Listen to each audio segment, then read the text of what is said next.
magaalada Muqdisho ee caasimadda Soomaaliya waxaa muddooyinka ugu dambeeyay ku soo badanaya hoteelada sida quruxda badan loo dhisayo. Hoteeladan ayaana qayb weyn ka qaatay bilicda caasimadda iyo dib u dhiskeeda. Hoteelada ayaana intooda badan ku yaala gudaha magaalada Muqdisho, gaar ahaan dhulka sawaxankoodu badan yahay. Asaate hoteelka Tropical Village wuxuu ka mid yahay hoteelada ugu quruxda badan ee ku yaala magaalada Muqdisho.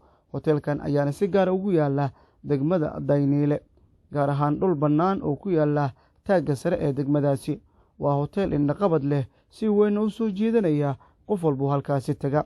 Hoteelkan wuxuu kaga duwan yahay hoteelada kale ee ku yaala magaalada Muqdisho in uu yahay mid aad u weyn oo dhul badan ku fadhiya. Wuxuu sidoo kale leeyahay dhir aad u qurux badan oo soo jiidanaya dadka halkaasi dalxiiska iyo nasiinada u taga.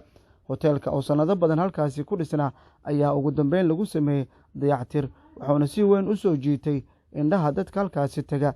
Hoteelka ayaana leh qolal aad qurux badan oo jiif loogu talagalay. Hoteelka ayaa sidoo kale leh maqaayad laga heli karo raashinka noocyadiisa kala duwan, waxaana iminka soo badanaya dadka dalxiiska iyo nasiinada u tagaya hoteelkaasi, kuwa oo ka nasanaya buuqa iyo sawaxanka ka jira magaalada Muqdisho. Waxaana qof walba taga hoteelkaasi ku soo dhacaysa heesta aad ku macaan ee qaado fanaanada Farxiyo Kobeere ah, sida Dayniilo daaraha lagu nastiyo, deegaan qurxoon oo loo soo dalxiis tago. Degmada Dayniilo marka hore caan ku ahayd dalxiiska iyo sidoo kale bilicda deegaanka udgoon ee cagaaran, ayaa iminka waxaa sare u sii qaadaya bilicdeeda hoteelka Tropical Village oo ka mid ah hoteelada ugu quruxda badan ee ku yaala caasimadda Soomaaliya ee Muqdisho.